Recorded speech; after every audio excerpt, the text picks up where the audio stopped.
বিষ্ণুই বলেন জাহান্নামের সবচেয়ে হালকা আযাব কি হবে শোনো। জাহান্নামের সবচাইতে হালকা আযাব হলো ওই ব্যক্তির আযাব যার পায়ে দুটো জাহান্নামের আগুনের জুতা পুড়িয়ে দেয়া হবে। ওই আগুনের উত্তাপে তার মাথার মগজগুলো ভাতের মারের মতো টপ টপ টপ টপ করে বেয়ে বেয়ে পড়বে। নাউজুবিল্লাহ পড়বেন না? আচ্ছা প্রিয় সিলেট, আওয়াজ করে বলেন, এইটা যদি সবচেয়ে লাইট পানিশমেন্ট হয়, সবচেয়ে হালকা পাতলা সহনীয় আযাব যদি হয়, তাহলে ভয়ঙ্কর তোমার আযাবের কি অবস্থা হবে? আমরা কি ওই জাহান্নামে যেতে চাই?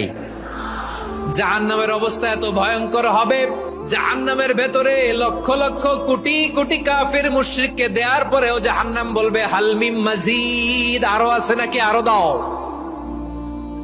কোটি কোটি কাফেরের দল, মুশরিকের দল, সীমা লঙ্ঘনকারী দল, তাদেরকে যখন জাহান্নামে ফেলা হবে, বড় বড় পাথর খন্ড জাহান্নামে ফেলা হবে, তারপরও জাহান্নাম বলবে হাল মিন মাজিদ, আরো আছে নাকি, দাও, আরো দাও, আরো দাও।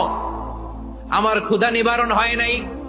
জাহান্নামে তো উত্তপ্ত হবে, জ্বলন্ত হবে, ভয়ঙ্কর হবে। জাহান্নামের এক অংশ আরেক অংশকে খেয়ে ফেলবে। আল্লাহু আকবার। ফেরেশতারাও টালমাটাল হয়ে যাবে। জাহান্নামের রক্ষী ফেরেশতারা কি করবে তারা নিজেরাও বুঝতে পারবে না। কোটি কোটি মুশরিক কাফেরদেরকে জাহান্নামে নিক্ষেপ করার পরেও জাহান্নাম ঠান্ডা হবে না, শান্ত হবে না, বলবে